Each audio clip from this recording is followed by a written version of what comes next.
با سلام. توی این ویدیو تصمیم داریم تعویض رم دستگاه ایسوس کا551 LB رو آموزش بدیم. برای این کار دستگاه باید خاموش باشه و باتری رو از دستگاه خارج کنیم. در صورتی که باتری رو دستگاه باشه برق داخل مادربرد وجود داره و ممکنه به دستگاهمون آسیب برسونه. خب برای این کار دستگاهمون رو برمیگردونیم و شروع میکنیم به باز کردن پیچای قاب کف دستگاه. موقع باز کردن پیچا به اونا دقت کنیم چون پیچ کوتاه و بلند زیاد داره و اگه موقع بستن اونا رو اشتباه ببندیم ممکنه که قاب سی دستگاهمون رو سوراخ کنه.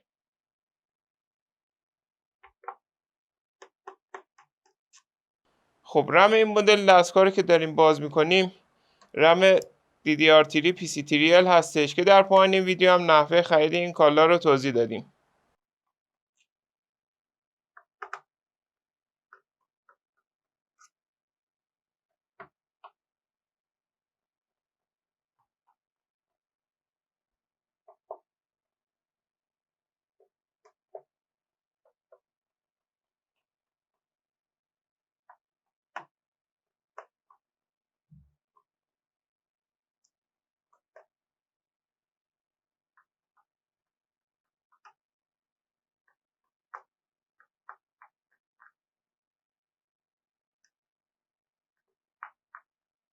خب بعد باز کردن پیچا با استفاده از ابزار شروع میکنیم به باز کردن قاب کف دستگاه.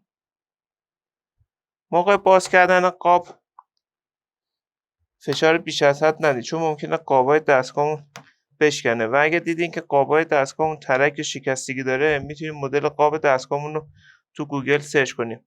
مثلا مدل قاب همین دستگاه رو قاب دی ایسوس کا551 LB اونو سرچ کنیم و این کالا رو تهیه کنیم و ازش استفاده کنیم. خب به این صورت قاب کف رو جدا میکنیم. خب بعد باز کردن قاب کف دستگاهمون